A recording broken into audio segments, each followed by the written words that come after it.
Picture this. It is the middle of the night. You are asleep in your home. Then a siren starts screaming outside. You grab your children, run to the nearest shelter, and crouch in the dark, waiting for it to stop. 5 minutes pass, 10 minutes, 30 minutes, an hour. The siren does not stop. You check your phone to see if there is any news, any update, any sign of when it will be safe to go back to bed. And on your phone screen you see a message. It is not from your government. It is not from the army. It is from the enemy. It says, your government is lying to you. Missiles are on their way. No shelter can keep you safe. That is not a scene from a movie. That is what happened to millions of people in Israel on the night of March 11th. And to understand how the world got to this point, you need to go back to the very beginning, because most people watching this conflict from the outside do not fully understand what is actually happening, who the players are, and why this has become one of the most dangerous situations the world has seen in decades. Let us start with something simple. What is a ballistic missile? When most people hear the word missile, they imagine something like a rocket fired from a soldier's shoulder. That is not what we are talking about here. A ballistic missile is more like a giant bomb attached to a rocket engine. It launches straight up into the sky, goes very high, and then comes back down at enormous speed directly onto its target. These are not small weapons. These are weapons that can weigh thousands of kilograms, travel hundreds or even thousands of miles, and hit a target with devastating force. The kind of missiles being fired at Israel are not aimed at military bases out in the desert. They are aimed at cities where people live, sleep, work, and raise their children. Iran has one of the largest collections of these missiles in the entire Middle East. They've been building this arsenal for many years, and for the past several days, they had been firing them.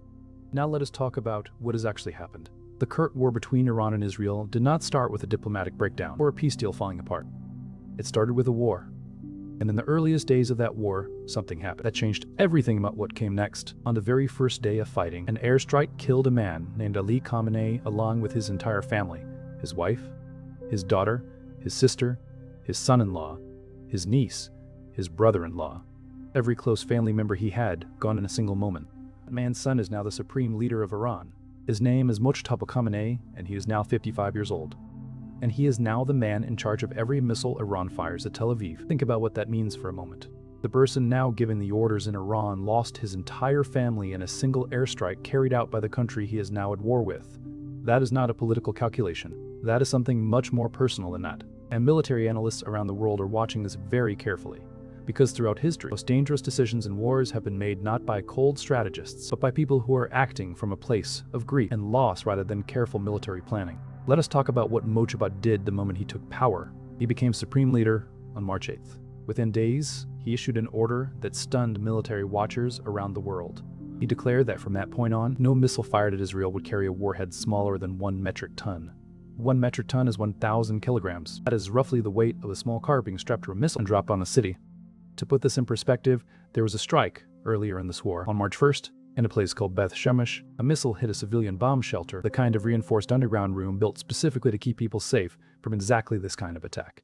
9 people died inside that shelter even though they were in what was supposed to be a protected space. Warhead on that missile weighed approximately 500 kilograms. Mojtaba's new minimum is double that. But on the night of March 11, the missiles being fired at Tel Aviv were not carrying 1,000 kilogram warheads. They were carrying 2,000 kilogram warheads. That is 4 times the size of the weapon that killed 9 people in a reinforced shelter. This was not a military decision made after careful strategic analysis. It was a new leader, grieving, furious, and in command of one of the most powerful missile arsenals on Earth, making a decision that every military expert in the world is now deeply alarmed. Now let us talk about the night itself. On the night of March 11th, somewhere in the early hours of the morning, Iran launched wave after wave of missiles and drones at Tel Aviv. The attack lasted for approximately 3 hours. The sirens, the loud alarm systems that warn people to take cover, did not stop long enough for families to go back to their homes. People who ran to their shelters in the first minutes of the attack were still there, 3 hours later. Children who woke up terrified in the first minutes of the attack sat in underground rooms for 3 hours before it was safe enough to come out. When the sun finally rose, millions of people in Israel had not slept. Buildings had been damaged. Vehicles in the streets were covered in the dust and residue left behind by explosions and falling debris. And on their phones, the message from Iran was still there. Your government is lying to you. Missiles are on their way. No shelter can keep you safe. That message, let us talk about that message, because it is one of the most important things to understand about this war. In any major conflict, there are 2 wars being fought at the same time. The first war is the physical one. Missiles, soldiers, bombs, ships, one you can see in satellite images and news footage. The second war is the one for people's minds. It is the battle to control what people believe, what they fear, and whether they still support what their government is doing. Iran has been fighting that second war very aggressively since the first day of this conflict. and so has Israel. And so, in its own way, has the United States. Let us go through each one. Israel's National Cybersecurity Organization, along with the Jerusalem Post newspaper, confirmed that since this war began, Iranian groups have sent more than 2,000 threatening messages to Israeli institutions, hospitals, government offices, military organizations, civilian companies. A cybersecurity company that tracks these attacks reported that within the first 48 hours of the war, harmful digital activity against Israel increased by 700%. Attempts to shut down websites, attempts to break into critical systems like electricity and water infrastructure, attempts to steal information, attempts to spread harmful software.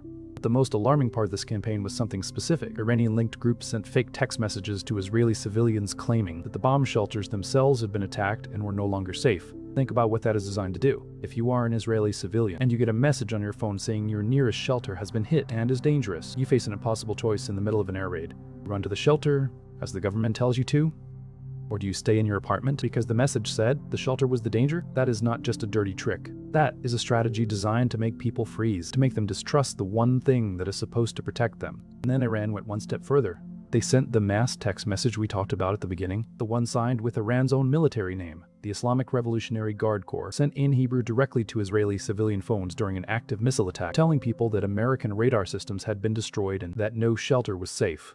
Iran stopped pretending to be anonymous. They put their own name on a message of psychological warfare sent to millions of civilians during a bombing.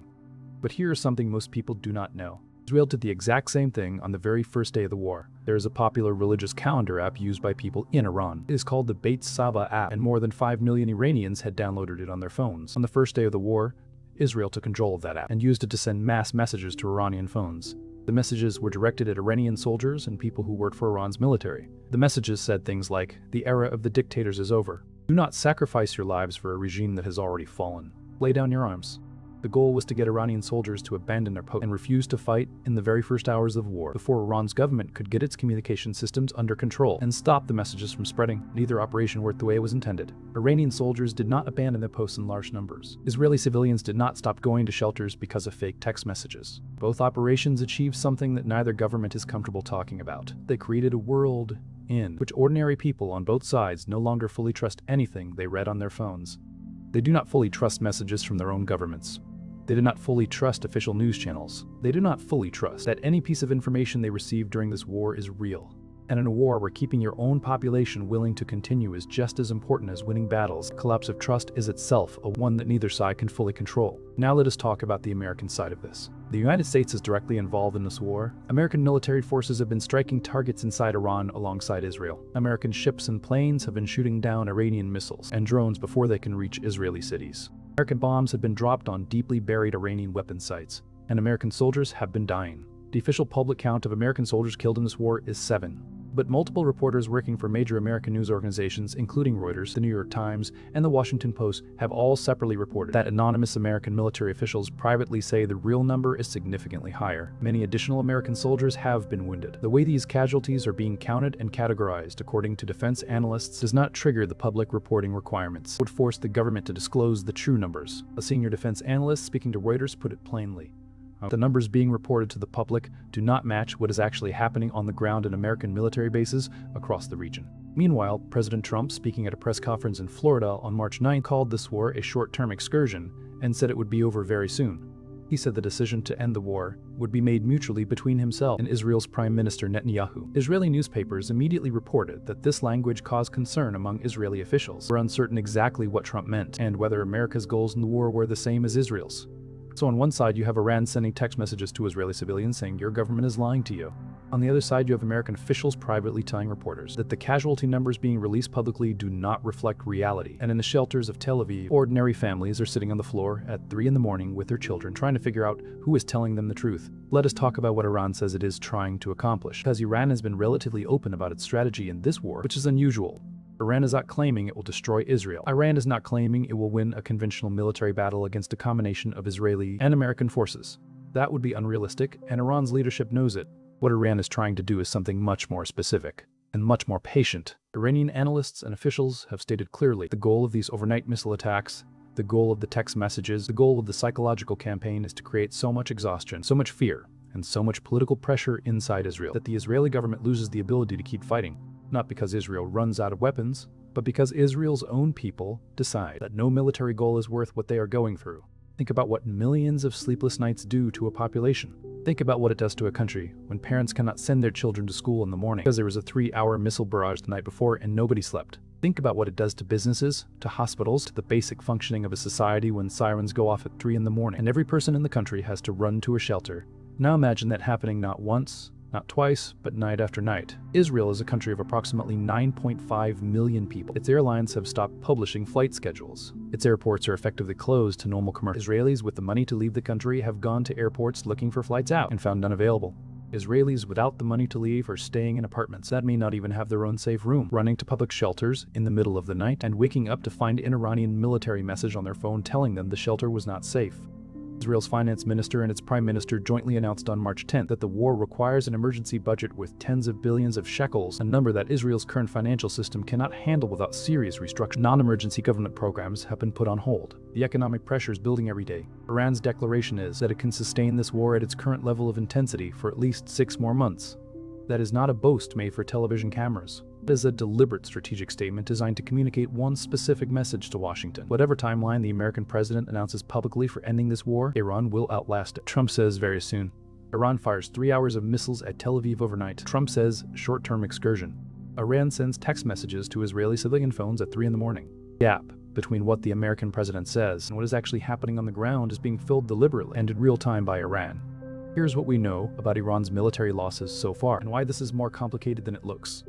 American military command confirmed that Iranian ballistic missile launches dropped by approximately 90% between day 1 of the war and day 6.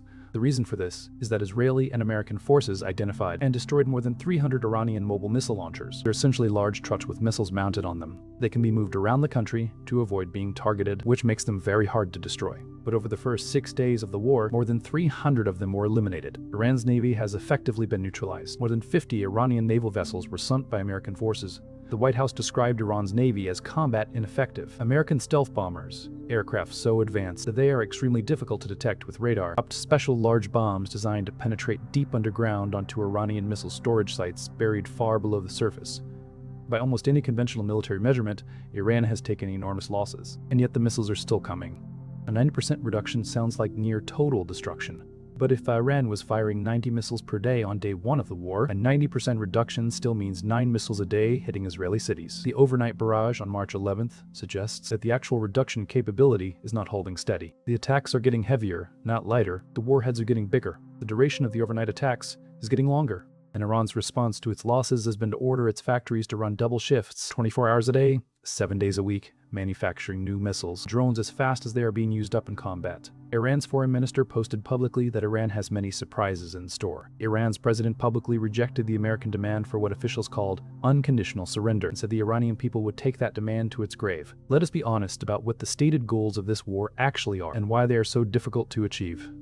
The American government's official position is that this war has 3 goals: destroy Iran's missile program, ensure Iran never gets a nuclear weapon, and end Iran's ability to support armed groups across the region that destabilize other countries. These are not small goals, and here's the problem with each one.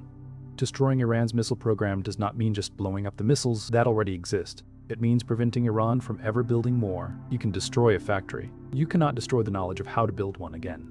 As long as Iran has engineers, materials, and a government willing to spend money and rebuild. Destroying the current stockpile is not the same as ending the program.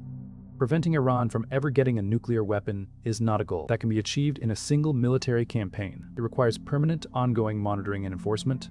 It is not something you can finish and then declare victory. And ending Iran's ability to support armed groups across the region requires either replacing Iran's government entirely, which is regime change, or negotiating a lasting political agreement. Neither of those is currently possible. Iran's new supreme leader is not talking to any mediators. He has given no signal of any interest in any ceasefire under any terms.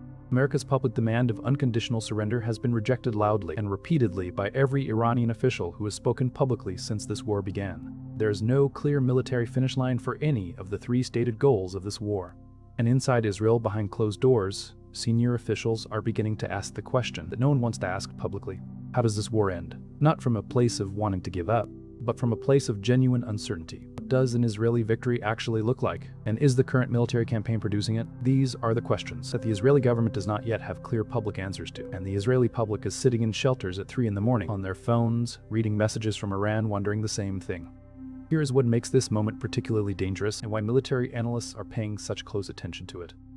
Mojtaba Khamenei has been supreme leader for less than 2 weeks. In that time, he has ordered heavier warheads, he has authorized longer overnight attacks, he has given standing orders for maximum intensity. He has not reached out to any country offering to mediate. He has not signaled any willingness to negotiate under any terms. He lost his entire family: his mother, his father, his sister, his daughter, his niece, his brother-in-law, his son-in-law, every close family member in a single airstrike. He now commands the largest missile arsenal in the Middle East. He has 3 major countries providing him support, and his factories are running around the clock. The gap between personal grief and careful military strategy is where wars have historically spun out of control. The most dangerous moments in armed conflicts are not when 2 rational governments disagree about goals. They are when someone with enormous military power is also acting from a place of devastation that no diplomatic language can address. This is the situation the world is now in. There is one more thing that needs to be said plainly. Both governments are telling their people an incomplete version of what is happening. The Iranian government is telling its people that Iran is winning and that America's demands will be resisted forever. The American government is telling its people that this is a short-term excursion that will be over very soon, while privately reporting casualty numbers that do not reflect the full picture. The Israeli government is telling its people that the war is on schedule, objectives are being achieved, and Iranian military capability is being systematically reduced, while internally asking questions about how it actually ends. None of these things can all be true at the same time. The reality is somewhere in the uncomfortable middle. Iran has taken serious military losses but is still firing missiles at Tel Aviv. Israel's air defense systems have performed well, but people are still dying in shelters and buildings are still being damaged. The United States has conducted some of the most sophisticated military strikes in history against deeply buried targets. The Iranian missile program has not stopped, and Mojtaba Khamenei, with his factories running day and night and his personal grief as his compass, is the man that the world now needs to either defeat or eventually negotiate with. There is no third path in this war. The text messages will keep coming. The overnight sirens will keep sounding. The families in Tel Aviv will keep running to shelters at 3 in the morning, children in their arms. Phones lighting up with messages from a man on the other side of the world who lost everyone he loved in a single night and who now has the power to make sure that millions of other people understand exactly what that feels like. That is where this war stands right now. And that is why, even if you are thousands of miles away, this matters to you.